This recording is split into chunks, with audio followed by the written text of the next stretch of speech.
Dear Lord, we want to pray, Lord, for the whole day for this conference. प्रभु हामी आजको सबै क्लासहरूको निम्ति प्रार्थना गर्छौं.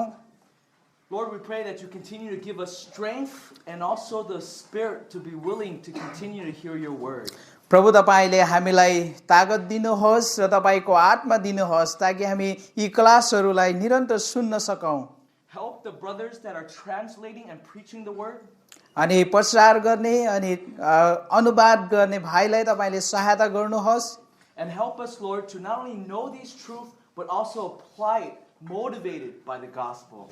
अनि हामीले यी सत्यतालाई जान्न मात्र हैन तर यसलाई हाम्रो जीवनमा लागू गर्न सकौं. तपाईको सुसमाचारद्वारा उत्साह दिनुहोस्. Thank you. In Jesus' name we pray. धन्यवाद येशू प्रभुको नाममा. आमेन. Before we begin, I want to talk about our homework.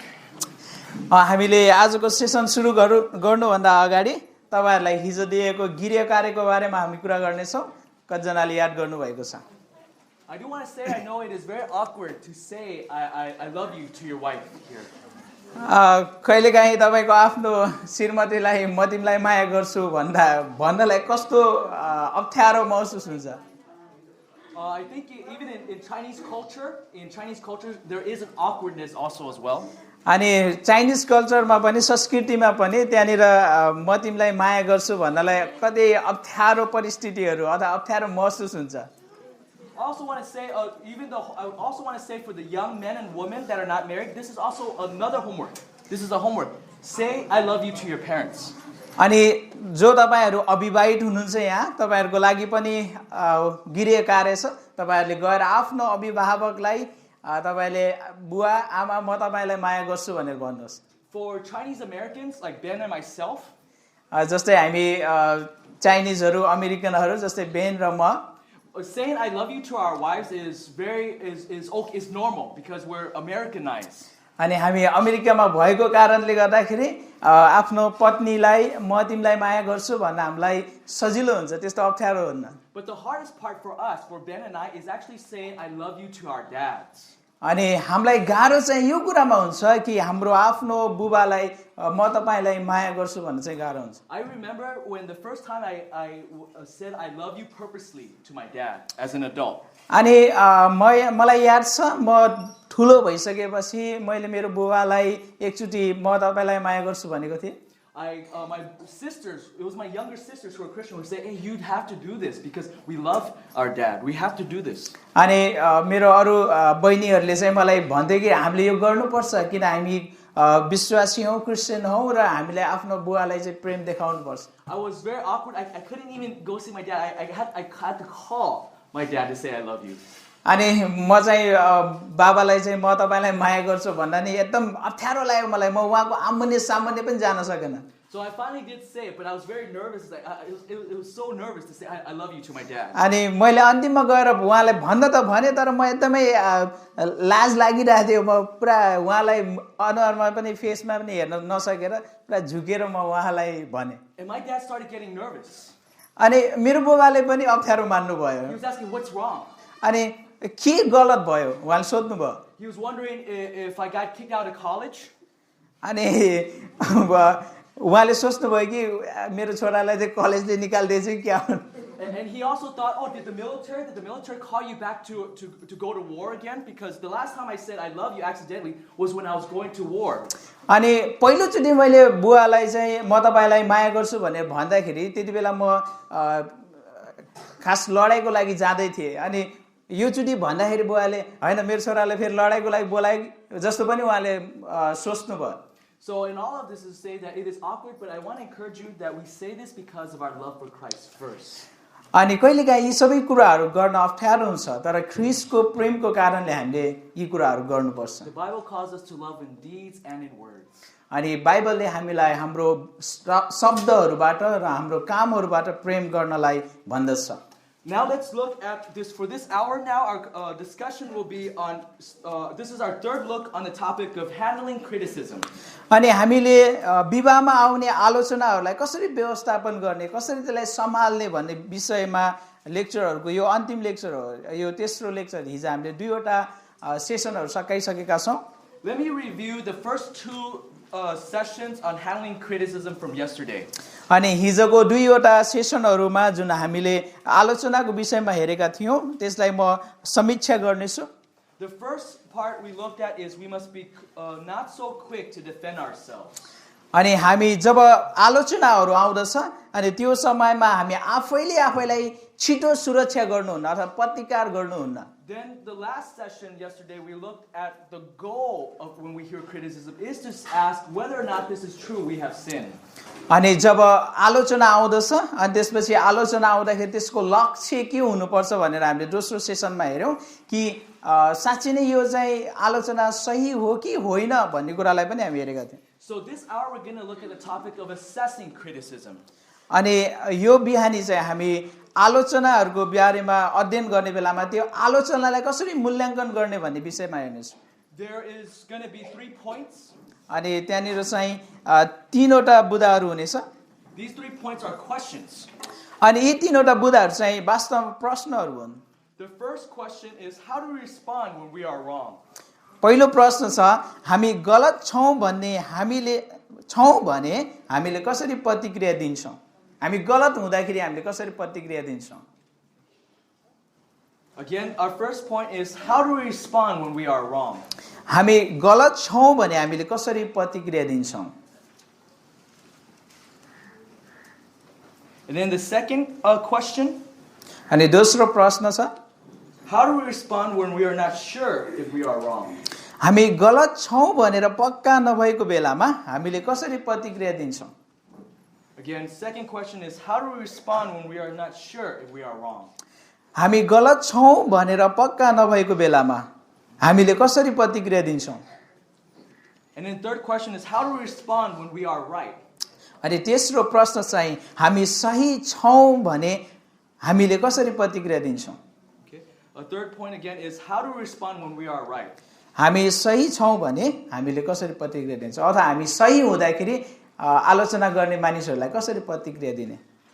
Before we look at our first point, I do want to make just application of just handling criticism, discussing criticism in general. हामी यी तीनवटा प्रश्नहरुमा जानुभन्दा अगाडि केही नियमहरुको बारेमा म बताउने छु। जब हामी यो आलोचनालाई सामना गरिरहेका हुन्छौं त्यतिबेला हेर्नुपर्ने तीनवटा यो नियमहरुलाई हामी हेर्नेछौं। I think in general, if you ever have to give criticism or need to talk to someone about their criticism about you, try to talk to them face to face.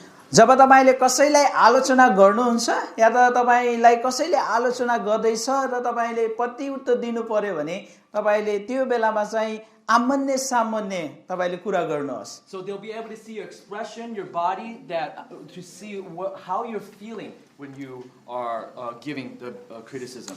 ताकि चाहिँ तपाईले कसरी प्रतिक्रिया कसरी आलोचना दिदै हुनुहुन्छ तपाईको हाउभाव तपाईको शरीरको एउटा हाउभाव पनि उनीहरुलाई थाहा होस् कि यो मान्छेले चाहिँ कसरी दिदै छ भनेर। Even as we talk to someone if you want to talk about the criticism, you also want to do it face to face so they would see whether or not you're really defensive, prideful, arrogant, or you're really wondering, asking what's really going on. अनि हामीले यो आलोचना गर्ने बेलामा आमन्ने सामन्ने गर्न किन आवश्यक छ भन्दाखेरि त्यो आलोचना गर्ने बेलामा त्यो व्यक्तिले कस्तो प्रतिक्रिया दिन्छ, उ आत्तिन्छ, अत्तालिन्छ अथवा चाहिँ उले चाहिँ आफूलाई एकदम प्रतिकार गर्न खोज्छ या त त्यो व्यक्तिले नम्र भएर के गलत भयो भन्ने कुराले चाहिँ त्यसरी प्रतिक्रिया दिन्छ। Try not to discuss criticism over the phone. यसकारणले जब यो आलोचनाको विषयमा कुरा आउँछ तपाईले फोनमा झगडा नगर्नुस् अथवा चाहिँ फोनमा आलोचना नगर्नुस्। Because they don't see face to face. किनभने उनीहरुले चाहिँ एक अर्कालाई देखेको हुँदैन। And also be very careful of texting or anything written. अनि तपाईले चाहिँ यस्तो आलोचनालाई चाहिँ लेखेर त्यो मेसेजमा के तपाईले नपठाउनु होला, त्यो मेसेजमा कुरा नगर्नु होला। You could be writing very sincerely, say, "Oh, are you sure this criticism is true?" And you're just really genuinely curious. अनि तपाईले एकदम गम्भीर भएर त्यो आलोचनालाई लेखिरहेको हुन सक्छ टेक्स्टमा। But when you text, you don't know how they're like. They could read and say, "Oh, he's very angry. He's so defensive." Well, my criticism. अनि जब त्यो व्यक्तिले त्यो अक्षरहरू पढ्छ त्यहाँ त त्यसको भाव हुँदैन हैन। अनि त्यो व्यक्तिले चाहिँ गलत भावमा पढ्न सक्छ। ओहो उ चाहिँ मसँग रिसाएर चाहिँ यो भन्दैछ भने पनि हुन सक्छ। So with my wife, अनि मेरो श्रीमती साथ If I give her praise, yeah, I could text. Writing it looks official, and it feels helps her feel encouraged. When I communicate with my wife, encouragement, like she's doing something good, I feel I could text or I could tell her in person. जब म मेरो आफ्नो पत्नीलाई प्रशंसा गर्छु त्यति बेला म कहिले चाहिँ व्यक्तिगत भन्छु कहिले मैले टेक्स्ट पनि गर्छु लेख्छु. But I don't write it on text or I don't write it out or email or something like that. I don't write it out, my criticism. तर मैले आलोचना चाहिँ कहिले लेखेर चाहिँ यसरी दिदैन अथवा चाहिँ टेक्स्ट गर्दिन मैले मेसेज गर्दिन. This is what I also do in ministry. अनि मेरो सेवकाईमा पनि मैले यही गर्छु. So when I'm dealing with someone, I want to really for them to see that I care for them, so they don't misread the writing and think, "Oh, I'm just so angry writing this." जब मैले यो आलोचनालाई व्यवस्थापन गरिरहेको हुन्छु त्यति बेला चाहिँ मैले सामान्य सामान्य व्यक्तिहरूसँग चाहिँ बसेर कुरा गर्छु ताकि चाहिँ मैले उनीहरूलाई वास्ता गरिरहेको छु भन्ने कुरा उनीहरूलाई थाहा होस् र त्यसलाई चाहिँ उनीहरूले चाहिँ मलाई गलत तरिकाले नबुझोस् भनेर चाहिँ सामान्य सामान्य कुरा गर्नुपर्छ. Let's now look at our first point. आउनुहोस् हामी पहिलो बुदालाई हामी हेर्नेछौँ. How do we respond when we are wrong? हामी गलत हुँदा अथवा चाहिँ हामी गलत छौँ भने हामीले कसरी प्रतिक्रिया दिन्छौँ? This is when you hear a criticism and after thinking about it, you say, they are right, that I am wrong and I have sinned. अनि यो चाहिँ तपाईले आलोचना सुन्नुभयो कसैले तपाईलाई आलोचना गरेको सुन्नुभयो अनि त्यसपछि तपाईलाई लाग्यो यी व्यक्तिहरूले भनेको कुरा ठीक हो म गलत हुँ भन्ने अवस्थामा. When we are wrong, we should have 4 responses to the criticism. जब हामी गलत छौँ भने अथवा चाहिँ हामीले गलत गरेका छौँ भने हाम्रो आलोचकहरूप्रति आलोचना गर्ने व्यक्तिहरूप्रति हाम्रो 4 वटा प्रतिक्रिया हुनुपर्छ. The first response is we should confess to God. पहिलो प्रतिक्रिया चाहिँ हामी परमेश्वरको अगाडि स्वीकार गर्नुपर्छ अथवा पश्चाताप गर्नुपर्छ. Again, we should confess to God. हामीले परमेश्वरको अगाडि पश्चाताप गर्नुपर्छ. Turn with me to Psalm 51 verse 4. भजन संग्रह 51 को 4 पदमा आउनुहोस्. Again, Psalm 51 verse 4. भजन संग्रह 51 को 4 पद हाम्रो लागि एकदमै चिज परिचित खण्ड.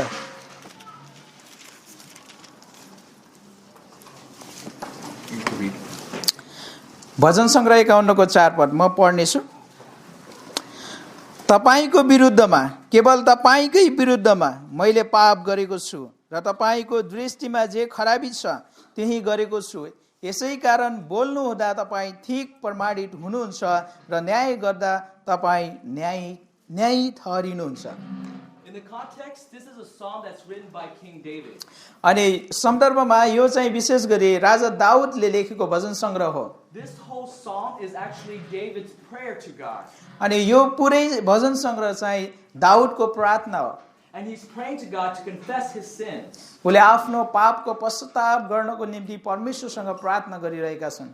True confession to God, as we see here, would acknowledge that what we've done is evil and not just a small mistake. अनि साँचो पश्चाताप भनेको चाहिँ हामीले के गल्ती गरेका छौँ अथवा के पाप गरेका छौँ भन्ने कुरालाई महसुस गर्नु हो कि त्यो कुरालाई चाहिँ हामीले यो सामान्य हो खासै ठुलो चाहिँ होइन भन्ने होइन. त्यसलाई चाहिँ हाम्रो गल्ती हो पाप हो भनेर हामी महसुस गर्नुपर्छ. Let me give an example. मैले उदाहरण दिनेछु. Let's give an example where a husband was really angry with his wife, was shouting at his wife. अनि श्रीमान चाहिँ आफ्नो श्रीमतीसँग एकदम रिसाएको छ अनि त्यसपछि एकदम कराइराखेको छ गाली गरिराखेको छ. And this is how he prays to God. This is then how he prays to God. अनि यसरी चाहिँ उनले परमेश्वरलाई प्रशंसा गर्छ. He goes and say, "Oh, sorry God, I made a small mistake today." हे प्रभु मैले आज सानो गल्ती गरेँ.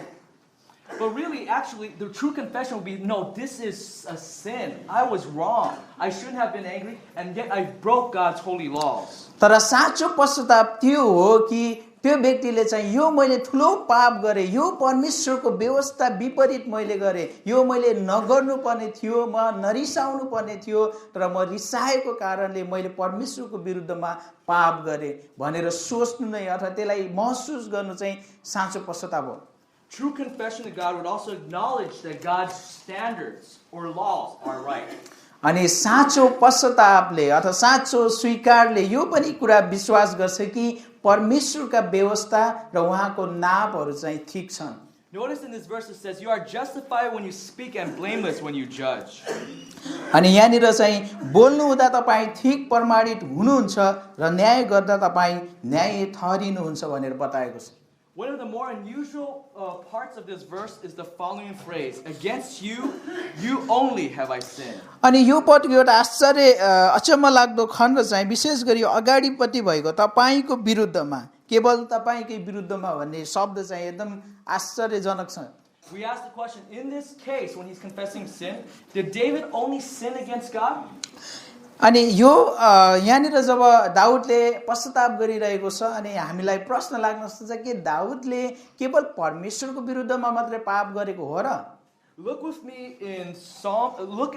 in the beginning of Psalm 51. तपाईले यो भजन संग्रहको सुरुमा हेर्नुहोस् त। Let me ask a real quick question, Nepali. Yeah. Is Psalm 51 you know this part? Is it verse 1 in Hebrew? Nepali, or this is just above verse 1? Yeah, above verse 1. Okay, good. Look above verse 1. तपाईले यहाँनिर चाहिँ एक पद भन्दा अगाडि माथि हेर्नुस् त। Do you see the part where it says for the choir director? अनि तपाईले त्यहाँ देख्नुहुन्छ संगीत निर्देशक भन्ने? This is actually part of God's word. यो चाहिँ परमेश्वरको वचनको खण्ड हो अथवा चाहिँ यो हिब्रू बाइबलमा हेर्यो भने यो एक पद हुन्छ के? This is giving context to this psalm. अनि यसले चाहिँ यो भजन संग्रहको सन्दर्भलाई बताइराखेको छ। A lot of the psalms don't have this top part that is so detailed with the context. अनि धेरै भजन संग्रहमा चाहिँ त्यसको माथिपट्टि यसरी चाहिँ विस्तृत रूपमा पृष्ठभूमि हुँदैन। But this psalms reveal the context of what it is, of what's going on when David wrote this psalm. अनि दाउदले यो भजन संग्रह लेखिरहँदाखेरि दाउदको जीवनमा के भइरहेको थियो भन्ने कुरा चाहिँ यो खण्डबाट अथवा यो अगाडिको भागले हामीलाई बताउँछ। This is describing the sin of David's adultery with Bathsheba. अनि बेत्सेबासँग पाप गरे पछाडिको यो भजन संग्रह हो। So did he sin against others in this context? के यो सन्दर्भमा दाउदले अरूको विरुद्धमा पनि पाप गरेको थिएन र? Talk to me. थियो। Okay. And also, who else did he sin against? Bathsheba and Uriah. अनि दाउदले कसको विरुद्धमा पाप गरेको थियो? बेत्सेबाको अनि उसको मात्र हैन उसको पतिको विरुद्धमा पनि दाउदले पाप गरेका थिए। So we ask the question, what is David saying when he says he's only sinned against God, only against God? अनि यहाँनिर चाहिँ दाउदले 4 पदमा तपाईको विरुद्धमा केवल तपाईको विरुद्धमा भन्दाखेरि दाउदले वास्तवमा भन्न खोजेको चाहिँ के हो? What David is trying to say here is his sin is so bad that it's offend God's first before other people. अनि यहाँनिर दाउदले भन्न खोजेको चाहिँ यो हो कि दाउदको पाप यति भयानक थियो, यति डरलाग्दो थियो कि त्यसले सबैभन्दा पहिला परमेश्वरको विरुद्धमा गइरहेको थियो। Even when we sin against others, even if we sin against our spouse, the biggest offense is not even our spouse first, but it's towards God. अनि हामीले आफ्नो जीवन साथीको विरुद्धमा पाप गरिरहँदाखेरि हामीले अझै त्यो भन्दा बढी ठूलो परमेश्वरको विरुद्धमा पाप गरेका हुन्छौँ। Therefore, when we are wrong, when we are criticized about something wrong about us, the first duty we need to do is go to God first and confess. अनि जब कसैले तपाईं र मलाई आलोचना गर्दछन् र हामीलाई थाहा छ कि हामीले गल्ती गरेका छौं अनि यो अवस्थामा हामी सबैभन्दा पहिला परमेश्वर कहाँ जानुपर्छ। Let me ask as application question. अनि व्यवहारिक प्रश्न म तपाईहरुलाई गर्न चाहन्छु। When was the last time someone criticized you? कहिले होला त्यो अन्तिम दिन तपाईलाई चाहिँ कसैले आलोचना गरे? When was the last time your spouse criticized you and they were correct, you were wrong? अनि कहिले चाहिँ होला त्यो अन्तिम दिन जहाँ तपाईको जीवन साथीले तपाईको गल्तीलाई देखाइदिनु भयो र तपाईले भनौं न देखाइदिनु भयो? Did you go to God and confess to him? के त्यो बेला तपाई परमेश्वर कहाँ गएर पश्चाताप गर्नुभयो? We need to realize the first thing we need to do is confess to God. हामीले गर्नुपर्ने पहिलो कुरा चाहिँ परमेश्वरको अगाडि पश्चाताप गर्नु हो। By the way, sometimes it's very hard to acknowledge to our spouse we are wrong, right? Pardon? Sometimes it's very hard to confess to our spouse. Is that not true? अनि कहिलेकाहीँ चाहिँ हामीले आफ्नो जीवन साथीसँग म गलत छु अनि मैले गल्ती गरेछु भन्नलाई चाहिँ गाह्रो हुन्छ। But I think if you make a habit to confess to God first, यदि तपाईले परमेश्वरको अगाडि पश्चाताप गर्ने बानी बसाल्नु भएको छ भने it will help you to be able to do a better job confessing your faults with the criticism to your spouse. अनि तपाईको आफ्नो जीवन साथीले दिएको आलोचनामा तपाईले आफ्नो जीवन साथीप्रति क्षमा माग्नको लागि यसले सहायता गर्छ। Let's go to the second response when you are wrong. हामी दोस्रो प्रतिक्रियालाई हेर्नेछौँ अथवा दोस्रो प्रश्नलाई माफ गर्नु दोस्रो प्रतिक्रिया। The second response is seek forgiveness with the person you've wronged. यदि हामी गलत छौं भने हामीले गर्नुपर्ने दोस्रो प्रतिक्रिया अथवा गर्नुपर्ने काम चाहिँ हामीले त्यो व्यक्तिसँग क्षमा माग्नु हो। Again, we first confess to God, but now we confess to the person we have wronged. हामी पहिला परमेश्वरसँग पश्चाताप गर्छौं अथवा परमेश्वरसँग क्षमा माग्छौं र जसको विरुद्धमा हामीले गरेको छौं त्यो व्यक्तिसँग पनि गएर हामी क्षमा माग्छौं। Turn with me to James chapter 5 verse 16. Yakub 5 अध्यायको 16 पदमा आउनुहोस्। Again, James chapter 5 verse 16. Yakub 5 अध्यायको 16 पदमा यसकारण तिमीहरू एकले अर्कासँग आफ्ना पाप स्वीकार गर। तिमीहरू निको हुनलाई एउटाले अर्काको निम्ति प्रार्थना गर। धार्मिक मानिसको प्रार्थना शक्तिशाली र प्रभावशाली हुन्छ। Here you see that the verb confess is a command. तपाईले यहाँनिर हेर्नुभयो भने यो पाप स्वीकार गर भने चाहिँ आज्ञा हो। It's not just a suggestion, but it's actually a requirement. अनि यो चाहिँ खाली केवल सुझाव होइन, यस्तो गर्नु राम्रो हुन्छ भन्ने खालको सुझाव होइन, तर यो चाहिँ आवश्यकता हो, गर्नै पर्छ। What are we to confess? What is it that we're supposed to confess? अनि यहाँनिर चाहिँ के कुरा चाहिँ स्वीकार गर्नुपर्छ? We are to confess, as it says here, your sins. अनि यहाँनिर चाहिँ भन्दछ कि आफ्ना पापको पश्चाताप गर अथवा स्वीकार गर भनेको छ। Notice in this verse, who are we confessing our sins to? अनि यहाँनिर यो पदमा हेर्नुस् कसको अथवा को कहाँ हामीले चाहिँ आफ्नो पापलाई स्वीकार गर्नुपर्छ। This verse says it is to one another. अनि यो पदले भन्छ एकले अर्कासँग। That is not to God, but now also to others we have wronged. अनि यहाँनिर चाहिँ पहिला हामीले परमेश्वरसँग पश्चाताप गर्छौं अथवा चाहिँ क्षमा माग्छौं, यति मात्र होइन जसको विरुद्धमा हामीले गल्ती गरेका छौं तिनीहरूसँग पनि हामी क्षमा माग्छौं। Turn with me also to Matthew chapter 5 verses 23 and 24. Matthew 5 अध्यायको 23 र 24 पदमा आउनुहोस्। Again, Matthew chapter 5 verses 23 to 24. Matthew 5 अध्यायको 23 र 24 पद। यसकारण तिमीले वेदीमा आफ्नो भेटी चढाउँदा तिम्रो भाइको हृदयमा तिम्रो विरुद्धमा केही छ भने तिमीलाई याद भयो भने तिम्रो भेटी त्यही वेदीको सामु छोड र जाऊ। पहिले आफ्नो भाइसँग मिलाप गर र त्यसपछि आएर आफ्नो भेटी चढाऊ। Here Jesus is teaching. यहाँनिर येशूले सिकाउँदै हुनुहुन्छ। He's stressing the importance to seek reconciliation. अनि यहाँनिर चाहिँ येशूले चाहिँ मेलमिलाप गर्नुपर्ने महत्त्वलाई देखाइराख्नु भएको छ।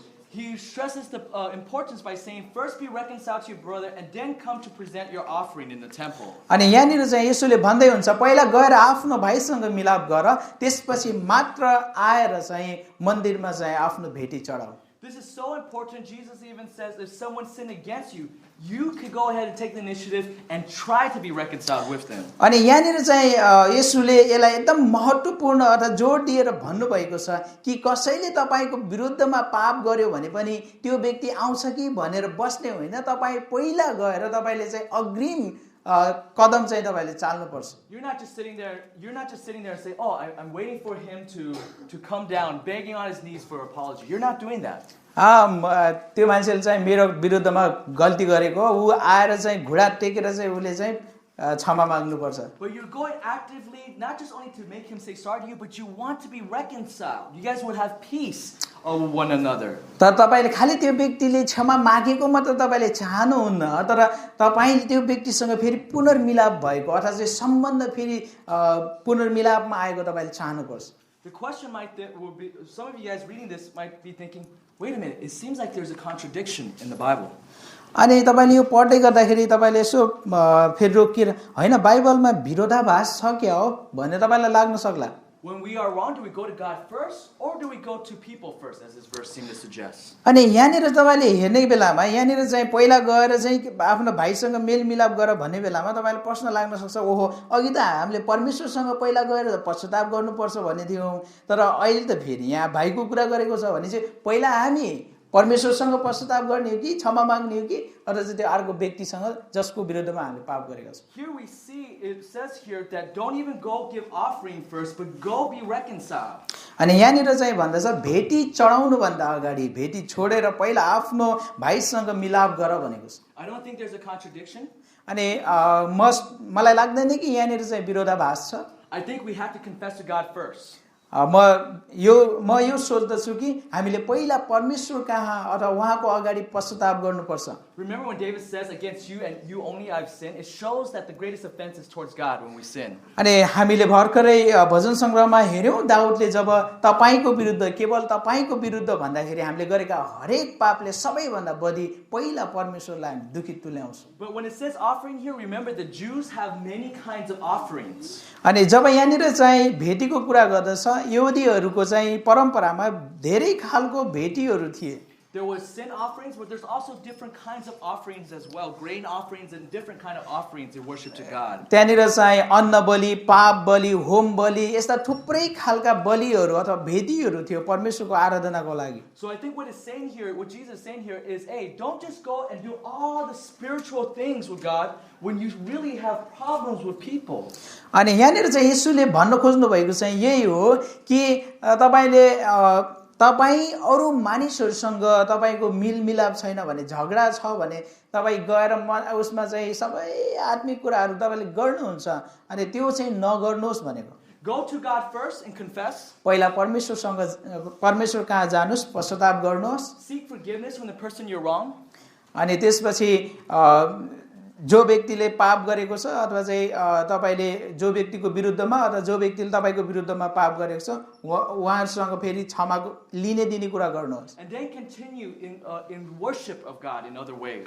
अनि त्यसपछि आएर परमेश्वरको आराधना गर्नुहोस्. By the way, sometimes people could twist the scripture because of their sin. कहिलेकाहीँ मानिसहरूले आफ्नो पापको कारणले वचनलाई नै बङ्ग्याइदिन्छ. People could sometimes say, oh, you know, I'm not going to go to church because this verse says if I don't have reconciliation, I shouldn't go to church. अनि मानिसहरूले यसरी भन्छ ओहो म चर्च जादिन म चर्च जानुहुन्न किनभने पहिला मैले मिलाप गर्नुपर्छ मेरो मिलाप भएको छैन. I want to honor God. I want to be biblical. म एकदम बाइबली हुन चाहन्छु म परमेश्वरलाई एकदमै आदर दिन चाहन्छु. While they're saying this, they didn't go seek reconciliation. Pardon? When they say this, they're not going actively seeking reconciliation. अनि जो मानिसहरूले यो भनिरहन्छन् यी मानिसहरूले गएर चाहिँ आफैले चाहिँ फेरि मिलाप खोजिरहेको चाहिँ हुँदैन. So they sin in that way as one sin. अनि उनीहरूले चाहिँ त्यो तरिकाले एउटा पाप गरिरहेको हुन्छ. But secondly, scripture says we are to fellowship with one another. अनि फेरि वचनले भन्दछ कि हामी सबैजना चाहिँ संगतिको लागि भेला हुनुपर्छ. If that's important, why won't you try actively to seek reconciliation? यदि त्यो महत्त्वपूर्ण हो भने तपाईँ र मैले किन गएर त्यो व्यक्तिसँग मेलमिलाप गर्नलाई हामीले अग्रसर हुँदैनौँ. So it's because fellowship is so others worship of God is so important is why you want to go seek reconciliation right away. अनि परमेश्वरको आराधना चाहिँ एकदमै महत्त्वपूर्ण छ यसकारणले उहाँले चाहनुहुन्छ कि तपाईँ र मैले गएर मेलमिलाप अथवा चाहिँ आफ्नो भाइसँग मिलाप खोज्नुपर्छ. Not as an excuse to say, oh, I don't need to go to church because I'm not right and I want to honor God.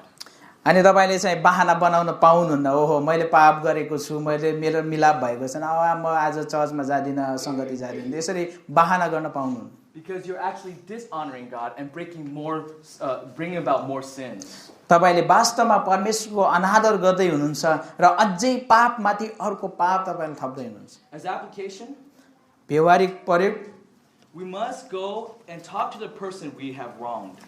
अनि जब हामीले कोही व्यक्तिको विरुद्धमा हामी गल्ती गर्छौं हामी त्यो व्यक्ति कहाँ गएर हामी कुरा गर्नु आवश्यक छ. We must seek it as our priority to seek reconciliation as much as possible.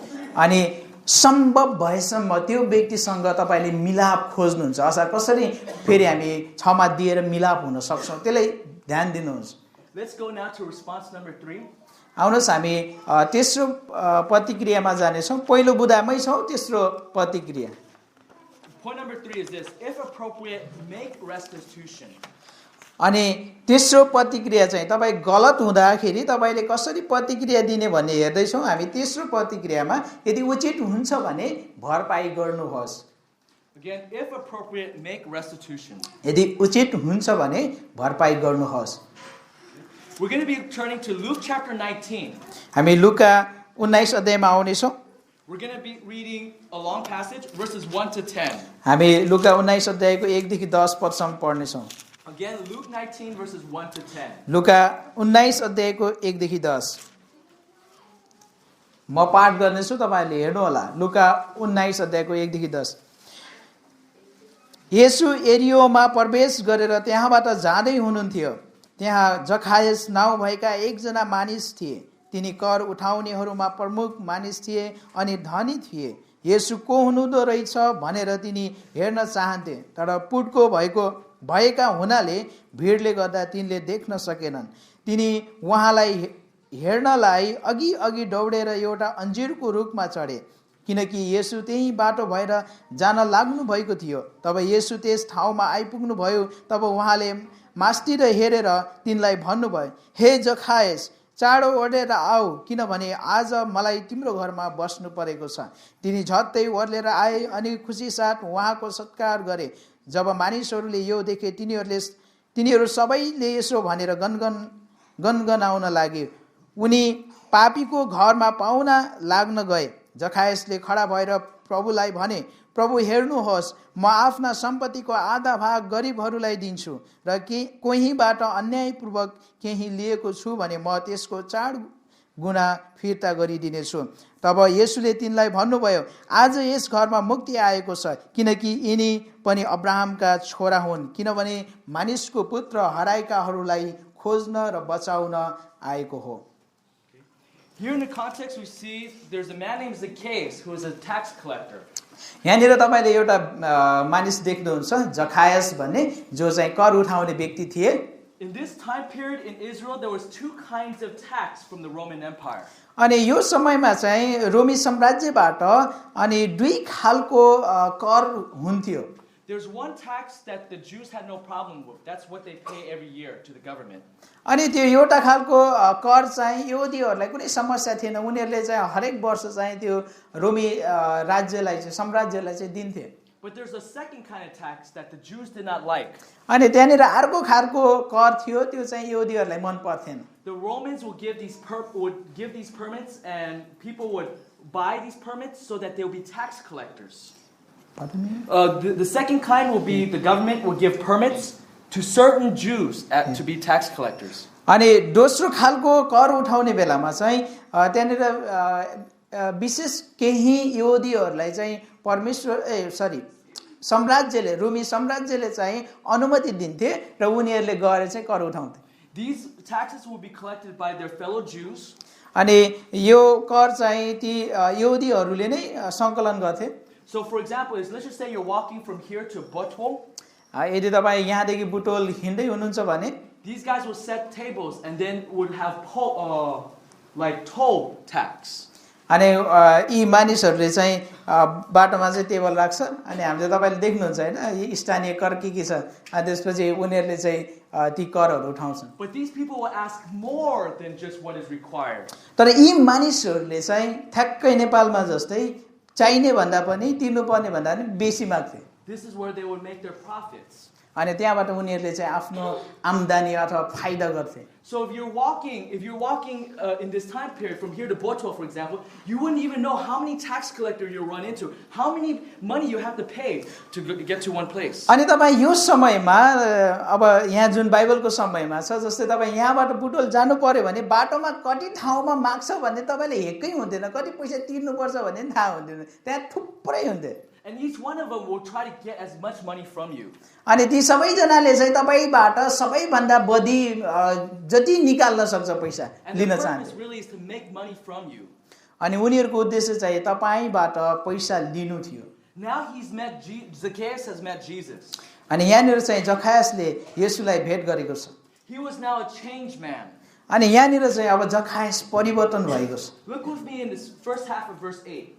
अनि यहाँनिर चाहिँ 8 पदको अघिल्लो भागमा हेर्नुहोस् He resolved that, quote, half of my possession I'll give to the poor. अनि यहाँनिर चाहिँ जखायसले भन्दछ म आफ्ना सम्पत्तिको आधा भाग गरिबहरूलाई दिन्छु You see, he has repented. तपाईले यहाँ देख्नुहुन्छ जखायसले पश्चाताप गरेको छ His idol before is to make money as much as possible. अनि उनको पहिलेको चाहिँ एउटा मूर्ति के थियो अथवा उसको पाप के थियो चाहिँ सकेसम्म अरूबाट पैसा बनाउने Now he's willing to give to the poor, तर अहिले चाहिँ उनले गरिब मानिसहरूलाई दिन उ तयार भएको छ even up to half what he owns. उसको आफ्ना आधा सम्पत्ति दिन तयार छ Then he goes further. अनि उनी चाहिँ अझै अगाडि जान्छन् Second half of verse 8, he says, if I have defrauded anyone of anything, I'll give back 4 times as much. अनि 8 पदको बाँकी अंशले यसरी भन्छ कोहीबाट अन्यायपूर्वक केही लिएको छु भने म त्यसको 4 गुणा फिर्ता गरिदिनेछु I can imagine his friends would say, whoa, don't say that. What if you lose everything? अनि हामीले कल्पना गर्न सक्छौं त्यहाँनिर जखायसको अरू साथीहरू त्यहाँ थिए होला उनीहरूले हो जखायस तिमीले यो के भनेको यो त एकदम खतरनाक वाक्य हो This is the big risk Zacchaeus is taking when he says this. अनि जब यहाँनिर चाहिँ जखायसले यो भन्दैछ जखायसले ठुलो जोखिम उठाउँदैछ किनभने उसको सम्पत्ति सबै जान सक्थ्यो In the wisdom of the world, they would say, this is so unwise. Up to 4 times? Why not just pay what it is, that amount that you've taken? अनि त्यो संसारिक तरिकाले सोच्ने हो भने जुन पैसा लिएको थियो त्यसको 4 गुणा तिर्ने त कस्तो अचम्मको कुरा मूर्ख कुरा ठ्याक्क जति लिएको थियो त्यति नै म तिर्छु भन्ने कुरा हुन्थ्यो But here Jesus gives his view in verses 9. अनि यहाँनिर चाहिँ येशूले 9 पदमा चाहिँ उहाँको आफ्नो विचारलाई प्रस्तुत गर्नुहुन्छ Jesus says today salvation has come to his house because he too is a son of David, of Abraham. यहाँनिर चाहिँ येशूले भन्नुभयो आज यस घरमा मुक्ति आएको छ किनकि यिनी पनि अब्राहमका छोरा हुन् Jesus approves of Zacchaeus' heart. अनि यहाँनिर चाहिँ येशूले चाहिँ जखायसको हृदयलाई चाहिँ प्रमाणित गर्दै हुनुहुन्छ अथवा पुष्टि गर्दै हुनुहुन्छ Where he's willing to make restitution for what he's wronged. अनि उले जे कुरा गलत गरेको थियो अथवा खराब गरेको थियो त्यसमा भरपाई दिनको लागि जखायस तयार थिए As application, व्यवहारिक प्रयोगको रूपमा at times we must be willing to fix what we have done wrong. अनि जब हामीले गलत गर्छौं हामीले त्यसको भरपाई गर्न पनि तयार हुनुपर्छ I also realize sometimes some things cannot be fixed or repaid. कहिलेकाहीँ हामीले गरेको पापलाई हामीले भरपाई दिन सक्दैनौं त्यसलाई चाहिँ फेरि सुधार्न सक्दैनौं But we should try as much as possible to make wrong. तर हाम्रो गल्तीको सुधार गर्ने अथवा भरपाई गर्ने हामीले सकेसम्म कोसिस गर्नुपर्छ Let's just say as an example, उदाहरणको लागि the husband is so angry with his wife, श्रीमान चाहिँ आफ्नो श्रीमतीप्रति एकदमै रिसाए he breaks her favorite item. अनि त्यसपछि श्रीमतीको सबैभन्दा मनपर्ने चिज हुत्याइदिए सबै भाँच्दिए But when he says sorry, अनि श्रीमानले गएर पछि गएर श्रीमतीलाई मलाई माफ गर है सरी भने he's even willing to replace that item. के अब त्यो श्रीमानले चाहिँ त्यो फेरि तोडफोड गरेको सामान फेरि किनेर ल्याउन चाहन्छ Again, let me say this. Sometimes you cannot fully make a restitution, but you should definitely try very hard. कहिलेकाहीँ हामीले चाहिँ पूर्ण रूपमा भरपाई गर्न सक्दैनौं पूर्ण रूपमा सुधार्न सक्दैनौं तर हामीले सकेसम्म सम्भव भएसम्म हामीले भरपाई गर्नुपर्ने हुन्छ Let's go to response number 4 if you're wrong. यदि हामी गलत छौं भने हामीले कसरी प्रतिक्रिया दिने आउनुस् हामी चौथो प्रतिक्रिया हेर्नेछौं You should have hope that you could change. अनि तपाईसँग तपाई परिवर्तन हुन सक्नुहुन्छ भन्ने आशा हुनुपर्छ If you confess to God and confess to others, you have hope that God could change you. यदि तपाईले परमेश्वरको अगाडि पश्चाताप गर्नुहुन्छ र मानिसको अगाडि पश्चाताप गर्नुहुन्छ भने तपाईसँग साँच्चै नै परमेश्वरले मलाई परिवर्तन गर्न सक्नुहुन्छ भन्ने आशा हुन्छ Turn with me again to Psalm 51 verse 10. फेरि हामी भजन संग्रहमा आउँ भजन संग्रह 51 मा अनि 10 पद हामी हेर्नेछौँ भजन संग्रह 51 को 10 पद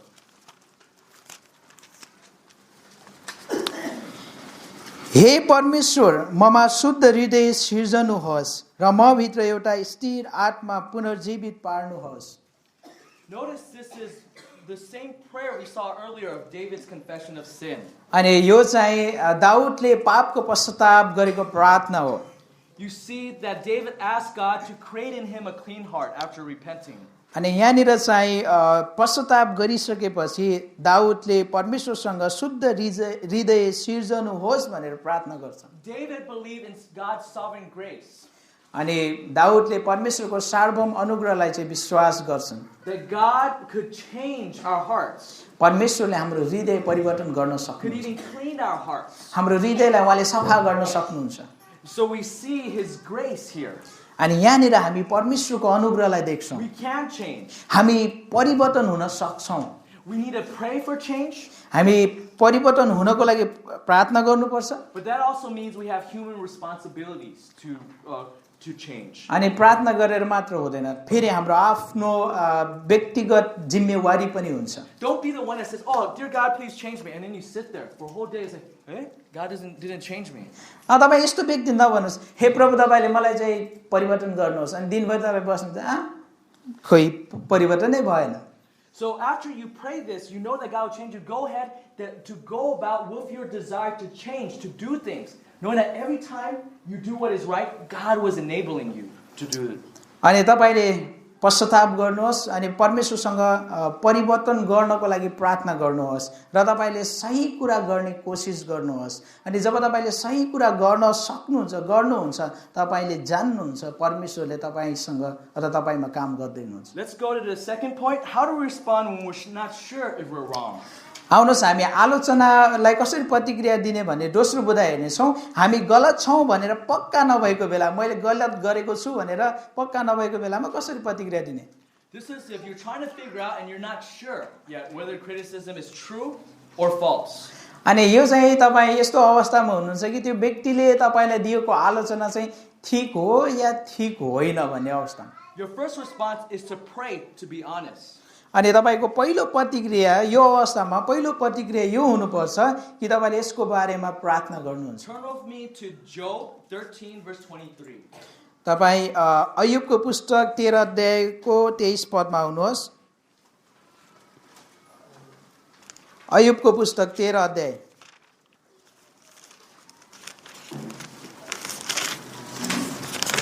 23 पद। मैले कति धेरै अधर्म र पाप गरेको छु, मलाई मेरो कसुर र मेरो पाप जनाइदिनुहोस्। Here you see that Job prayed to God to say to God, show me if I've sinned.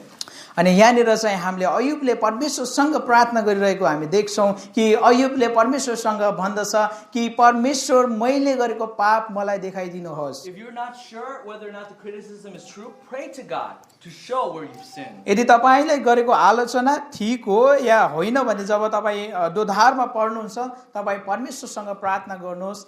यदि मसँग पाप छ भने प्रभु तपाईले देखाइदिनुहोस्। There's a second response. त्यहाँनिर चाहिँ दोस्रो प्रतिक्रिया छ। We need to understand what your spouse is saying or what it is the person giving you criticism is saying. अनि तपाईँ र मैले तपाईको जीवन साथीले के भनिरहेको छ भनेर बुझ्न खोज्नुपर्छ। Consider honestly who you are. अनि तपाईले चाहिँ म वास्तवमा को हुँ भन्ने कुरालाई चाहिँ याद गर्नुहोस्। Sometimes, for instance, if a spouse says, "Oh, I see you are very, very inconsiderate," that you are very not thoughtful of others, not thinking about others. अनि तपाईको आफ्नो जीवन साथीले भन्न सक्छ तपाईले अरूको बारेमा सोच्नु न भन्ने हुन सक्छ। So you want to gently ask, "Could you give me some example?" अनि तपाईले प्रश्न सोध्नुहुन्छ के मैले अरूको बारेमा नसोचेको कुनै उदाहरण छ? When they give some example, then you can say, "Oh yeah, I remember that. Okay, I see what you're saying." Or sometimes, "Oh, actually, this is maybe you're misinterpreting what I'm doing." अनि जब तपाईले प्रश्न गर्नुहुन्छ उदाहरण माग्नुहुन्छ अनि तपाईले त्यो बेला ओहो ठीक हो त्यो अवस्थामा चाहिँ मैले केयर गरेको अथवा वास्ता गरेको थिएन भने तपाईले महसुस गर्न सक्नुहुन्छ। अथवा कहिलेकाहीँ चाहिँ गलत बुझेको भए पनि त्यो व्यक्तिले गलत बुझेको रहेछ भने पनि यो अवस्थामा चाहिँ तपाईले मलाई अथवा तिमीले मलाई गलत बुझ्यौ है भनेर हामीले भन्न सक्छौँ। This one preacher that I found very helpful to talk about criticism is a guy named Joel Beeke, which I mentioned earlier. अनि हामी जोएल बीकीको बारेमा हामी हेरेको थियौँ पहिले पनि सुनेको थियौँ। उहाँले यसरी भन्नुभएको थियो। He said that while your critic might not always be fully right, they're also very likely not always fully wrong either. जब तपाईलाई कसैले आलोचना गर्छ त्यो व्यक्ति पूर्ण रूपमा गलतै छ भन्ने कुरा पनि हुँदैन र त्यो व्यक्ति चाहिँ पूर्ण रूपमा गलतै छैन भन्ने कुरा पनि हुँदैन. So you don't want to nitpick every single thing that they're saying. अनि उनीहरूले भनेको सबै कुरालाई तपाईले चाहिँ एकदम लिएर चाहिँ अब गलत भन्यो मलाई यस्तो भन्यो भने तपाईले भन्नु. Remember yesterday the example of the husband and wife arguing about you never take out the trash? अनि तपाईलाई थाहा छ हिजो त्यो फोहोरो फाल्नेको विषयमा चाहिँ श्रीमान श्रीमतीको झगडाको उदाहरण याद छ तपाईलाई? When the husband hears that criticism, he should be saying, looking at the word always. He shouldn't be focusing on that, nitpicking that. अनि त्यो श्रीमानले चाहिँ त्यहाँनिर चाहिँ तपाईले सधैँ फाल्नुहुन्न भन्ने बेला खालि त्यो सधैँ भन्ने शब्दलाई मात्रै पक्रेर सधैँ भन्ने तिमीले मलाई यसरी चाहिँ भनिरहेको थिए. You would think a little bit more graciously and say, oh yeah, she's talking about this example. Tonight, I was not doing this. अनि त्यो श्रीमानले चाहिँ यसरी सोच्नु पर्यो वास्तवमा हो आजको राति चाहिँ मैले त्यो फालेको थिएन अनि त्यो अवस्थालाई सोच्नु पर्ने थियो. Okay, let's go to response number 3. हामी आउनुस् तेस्रो प्रतिक्रियामा जानेछौँ. Consider the counsel of others. अरूको परामर्शलाई विचार गर्नुहोस् अथवा चाहिँ अरूको परामर्श खोज्नुहोस्. If you're really not sure, then try to see what others say about you in this area. यदि तपाईँ वास्तविक रूपमा यो कुराहरूमा तपाईँ यदि पक्का हुनुहुन्न भने तपाईले त्यो एरियामा त्यो कुराहरूको बारेमा अरूले तपाईको बारेमा के भन्छ भनेर तपाईले सोध्नुहोस्. Turn with me to 2 Corinthians chapter 13 verse 1. दोस्रो कोरिन्थी 13 अध्यायको 1 पदमा हेरौँ. दोस्रो कोरिन्थी 13 अध्यायको 1 पद. तेस्रो पल त म तिमीहरू कहाँ आउने छु कुनै पनि दोष 2 वा 3 साक्षीहरूका गवाहीद्वारा साबित गरिनुपर्छ. This verse is helpful in helping us trying to establish the facts. अनि यो पदले चाहिँ हामीले सत्यता के हो भन्ने कुरा पत्ता लगाउनको लागि यो पदले हामीलाई सहायता गर्छ. The principle here is that truth established by 2 or 3 witnesses. अनि यहाँनिर चाहिँ नियम यो बताउँछ कि सत्य के हो भन्ने कुरा चाहिँ 2 वा 3 जनाको साक्षीमा प्रमाणित हुन्छ. This is a principle in the Old Testament. यो चाहिँ पुरानो करारमा दिएको एउटा नियम थियो. In fact, this is quoting the Old Testament. अनि यहाँनिर चाहिँ विशेष गरी पुरानो करारलाई यहाँ उद्धृत गरेको छ. But this is true in the New Testament as well. तर यो नयाँ करारमा पनि सत्य हो. Jesus, in talking about church disciplines, also says establish the truth by 2 or 3 when the person is unconvinced of his sins. येशूले Matthew 18 अध्यायमा मण्डली अनुशासनको विषयमा कुरा गर्ने बेलामा त्यहाँनिर चाहिँ 2 वा 3 जनाको साक्षीमा सबै कुराहरू मिलाउने कुरा गर्नुहुन्छ. So as application, व्यवहारिक प्रयोग व्यवहारिक प्रयोगको रूपमा if you're still not sure about your spouse's criticism, then continue to be humble and willing to even hear what others have to say.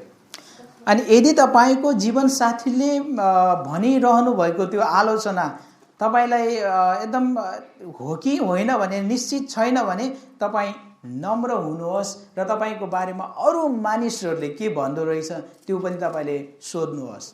Let's just say a husband gave a criticism to a spouse. यसरी भनौं एउटा एकजना पतिले आफ्नी पत्नीलाई चाहिँ आलोचना गरे. Of saying, oh, you could be more gracious in how you speak. अनि तिमीलाई थाहा छ तिमी बोल्ने कुरा चाहिँ अझै तिमी कृपालु हुनुपर्छ.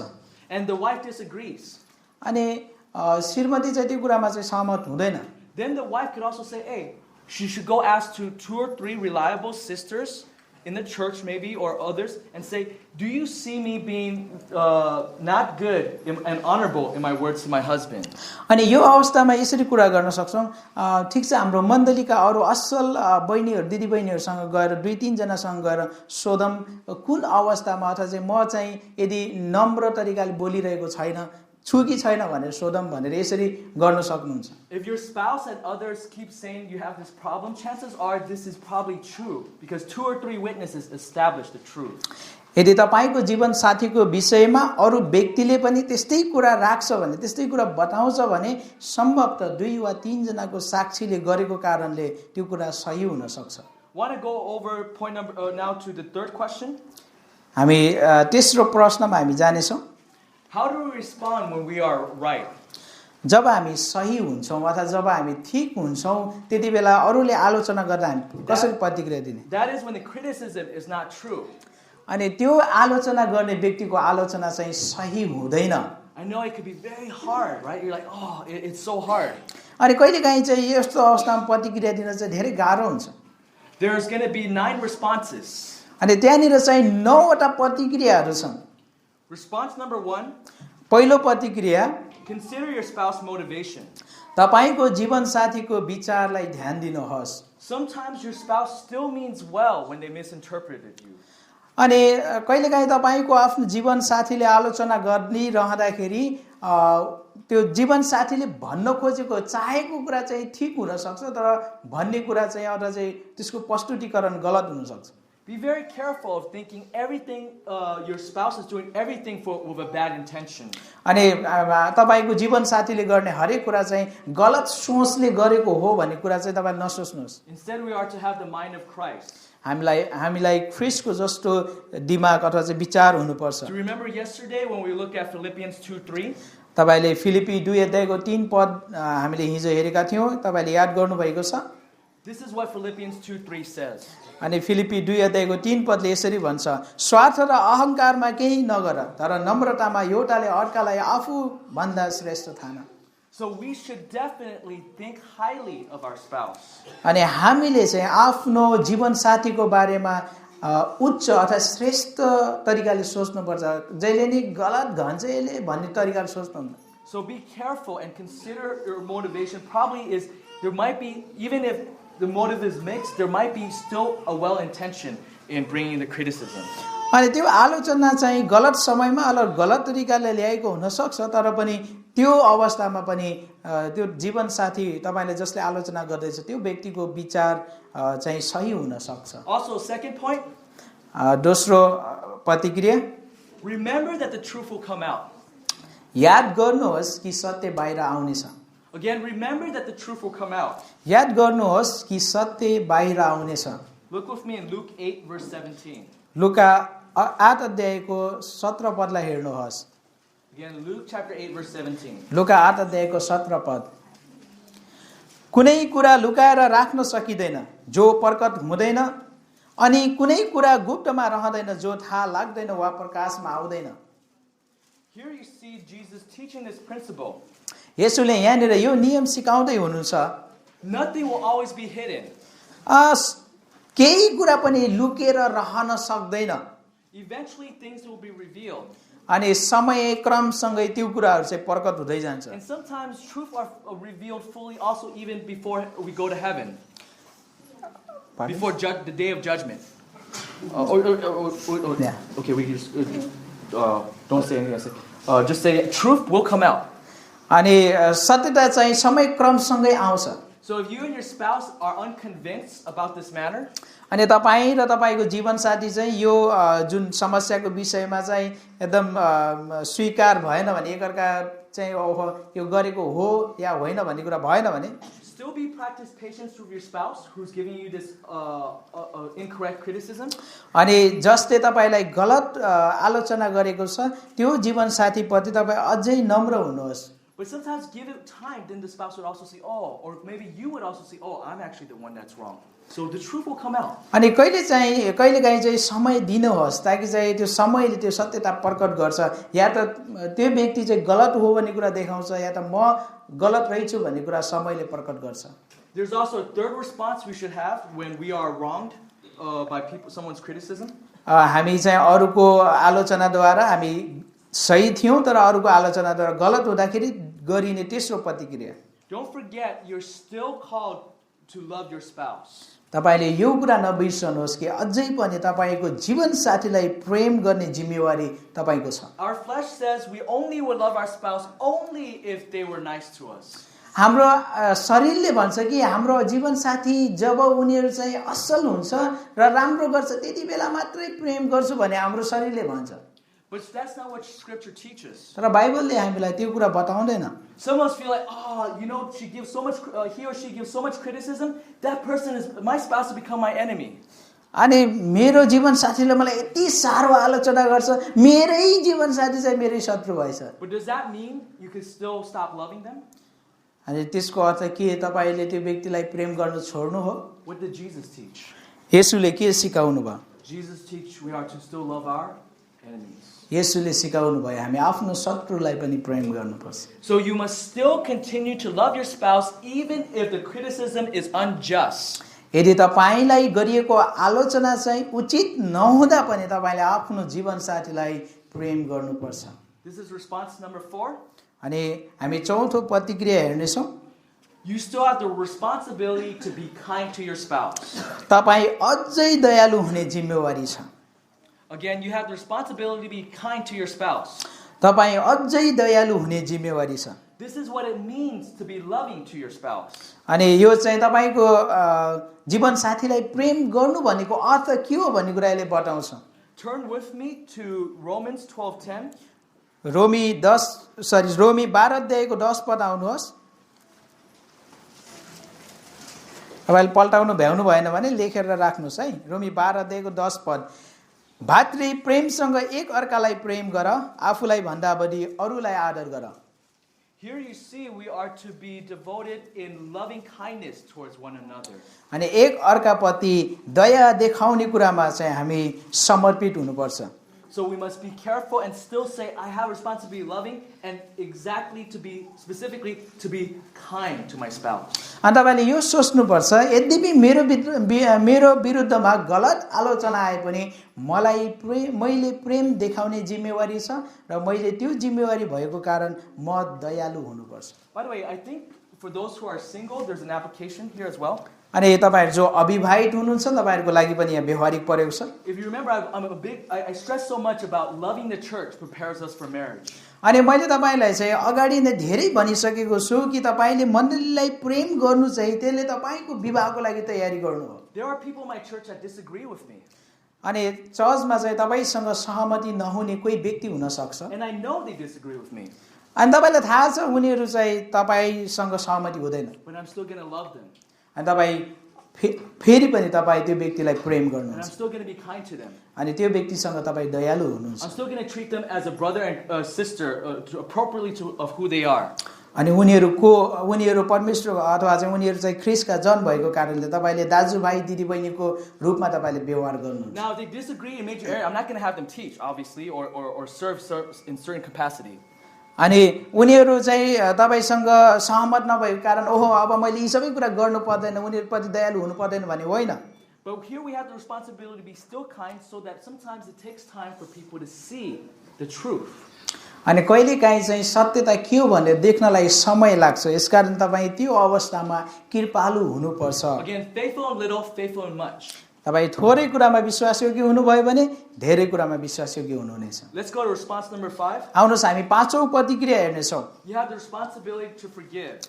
तपाईसँग अर्को व्यक्तिलाई क्षमा दिने जिम्मेवारी छ। We'll talk more about that the next hour. हामी अर्को सेसनमा यसको बारेमा धेरै कुरा गर्नेछौँ। So let's go to response number 6. त्यसकारणले हामी यसलाई छोडेर प्रतिक्रिया नम्बर 6 मा जाउँ। We need to meditate on the truth that God sometimes uses undeserved criticism to make us rely on living by God's grace rather than our own self-sufficiency. यो सत्यको मनन गर्नुहोस् कि परमेश्वरले कहिलेकाहीँ अनुग्रहको आलोचना प्रयोग गर्नुहुन्छ अथवा हामीलाई आउने आलोचना प्रयोग गर्नुहुन्छ जसले हामीलाई जिउनको लागि आफैमा निर्भर नभइकन परमेश्वरको अनुग्रहमा निर्भर बनाउँदछ। So here we see that sometimes God allows this is a way for you to be closer to God. कहिलेकाहीँ परमेश्वरले यस्तो आलोचनाहरू आउन दिनुहुन्छ ताकि तपाईं परमेश्वरको अझै नजिक जानुहोस् भने। If we sometimes live a life with no criticism, we can start relying on our own power. अनि हामी कहिलेकाहीँ चाहिँ आलोचनै नभएको जीवन अथवा कसैले हामीलाई गलतै अथवा खराबै केही नभएको तरिकाले हामी जिउँछौँ भने कहिलेकाहीँ हामी सोच्छौँ ओ मेरो बलले म जिएको छु मसँग कुनै गल्ती छैन। We're just doing things as routine. अनि हामीले चाहिँ विभिन्न कामहरू चाहिँ खाली त्यो एउटा दैनिक दिनचर्या जस्तै गरिरहेका हुन्छौँ। But God uses that sometimes to remind us, to turn to God, to continue to rely on God. कहिलेकाहीँ परमेश्वरले आलोचनाहरूलाई उहाँमा भर पर्नको लागि प्रयोग गर्नुहुन्छ। हामीलाई उहाँमा भर पर्नुपर्छ, म कमजोर छु, उहाँमा भर पर्नुपर्छ भन्ने कुरा याद दिलाउँछ। When it is hard to be still loving, this is the seventh response. अनि जब तपाईलाई आलोचनाप्रति प्रतिक्रिया दिन गाह्रो हुन्छ, consider the example of suffering believers in the Bible. अनि तपाईले चाहिँ बाइबलमा भएका जो चाहिँ कष्ट भोगिरहेका मानिसहरूको उदाहरणलाई हेर्नुहोस्। यो प्रतिक्रिया number 7। In your personal Bible reading, read about characters in the Bible like Nehemiah, Jeremiah, Elijah, and Job. जब तपाईले आफ्नो व्यक्तिगत बाइबल अध्ययन गर्नुहुन्छ, तपाईले नेहेम्या, एर्मिया, एलिया, अयुब यी मानिसहरूको जीवनलाई पढ्नुहोस्। Study and meditate on those portions of the scriptures so that you would be encouraged. अनि उनीहरूको जीवनसँग सम्बन्धित भएका खण्डहरूलाई अध्ययन गर्नुहोस् र मनन गर्नुहोस् ताकि तपाईँ अझै उत्साहित हुन सकोस्। Read about Peter and Paul. तपाईले पत्रुसको बारेमा अध्ययन गर्नुहोस्, पावलको बारेमा अध्ययन गर्नुहोस्। And therefore see how they're going through this so that you be encouraged to persevere in godliness. अनि तपाईले देख्नुहोस् ती मानिसहरू पावल र पत्रुस कसरी ती कष्ट भएर गएको छ र तपाईँ पनि ती कष्ट र आलोचनाहरूमा स्थिर रहन सक्नुहुन्छ। There's a eighth response. त्यहाँनिर चाहिँ 8औं प्रतिक्रिया छ। We need to meditate on the example of the suffering of Christ. हामीले ख्रीष्टको कष्टको उदाहरणलाई मनन गर्नुपर्छ। Turn with me to Hebrews 12:3. Hebrew 12 अध्यायको 3 पदमा आउनुहोस्। यसरी लेखिएको छ, पापीहरूबाट उहाँको विरुद्धमा भएका यतिका विवादहरू सहनु हुनेलाई विचार गर र तिमीहरू शिथिल नहौ अनि हरेस नखाऊ। Meditate on Christ and his sufferings. ख्रीष्ट र उहाँको कष्टलाई मनन गर्नुहोस्। Think deeply of how Christ suffers for our salvation. हाम्रो मुक्तिको लागि येशू ख्रीष्टले कसरी कष्ट भोग्नुभयो तपाईले मनन गर्नुहोस्। This verse says if you think about that when you're suffering, there are two results. जब तपाईँ कष्टमा हुँदाखेरि येशूको कष्टको बारेमा तपाईले सोच्नुहुन्छ भने त्यसको दुईवटा नतिजाको बारेमा यो पदले बताउँछ। Number one, you will not grow weary. पहिलो चाहिँ तपाईहरु शिथिल हुनुहुने छैन। And notice it says you will not lose heart. अनि यहाँनिर हेर्नुहोस्, अनि हरेस नखाऊ, हरेस खानु हुने छैन। That is, you still would have hope even when you're facing unjust criticism. तपाईले अरूबाट गलत आलोचना पाइराख्दाखेरि पनि यसले तपाईलाई आशा दिन्छ। Looking towards Christ is the only way we could continue to be godly and continue to still live in light of unjust criticism. येशू ख्रीष्टमा हेरेर नै हामी भक्ति साथ जीवन अथवा ईश्वरीय जीवन जिउन सक्छौं र यी सबै आलोचनाहरूको बीचमा पनि हामी जिउन सक्छौं। There's a ninth response. त्यहाँनिर चाहिँ 9 प्रतिक्रिया नम्बर 9 छ। We must long for eternity. तपाईले अनन्तताको लागि चाह गर्नुहोस्। One day there will be perfect unity. एक दिन त्यहाँनिर स्वर्गमा चाहिँ पूर्ण एकता हुनेछ। Of course, sometimes criticism could bring division, but long for that one day. कहिलेकाहीँ चाहिँ यस्ता आलोचनाहरूले विवाद अथवा विभाजनहरू पनि ल्याउन सक्छ, तर तपाईँ त्यो अनन्ततामा हुने एकताको लागि चाह गर्नुहोस्। It is very painful to be criticized unfairly. तपाईलाई चाहिँ कसैले गलत प्रकारले आलोचना गर्दाखेरि यो दुःखलाग्दो कुरा हो। Turn with me to Revelation 21 verse 4. तर आउनुहोस् प्रकाश 21 को 4 ले हामीलाई के भन्दछ? उहाँले तिमीहरूका आँखाको आँसु पूर्ण रूपले पुछिदिनु हुनेछ र फेरि मृत्यु नै हुने छैन र शोक र पीडा पनि हुने छैन किनकि पहिलेका कुराहरू बितिसकेका छन्। कस्तो गजब। So even at moments when you look at all these, you must think of all these things in light of unfair criticism. अनि तपाईले सबै ती झुटा आलोचनाहरूको बीचमा तपाईँ रहनुहुन्छ र तपाईले यो कुरालाई हेर्नुहुन्छ। But don't just think about the here and now. Make sure you're longing for eternity. तपाईले यहाँ आएका आलोचनाहरू यहाँको कष्टलाई मात्र नसोच्नुहोस्, तर अनन्ततामा के हुन आउँदैछ त्यो कुरालाई याद गर्नुहोस्। Let us now take a break.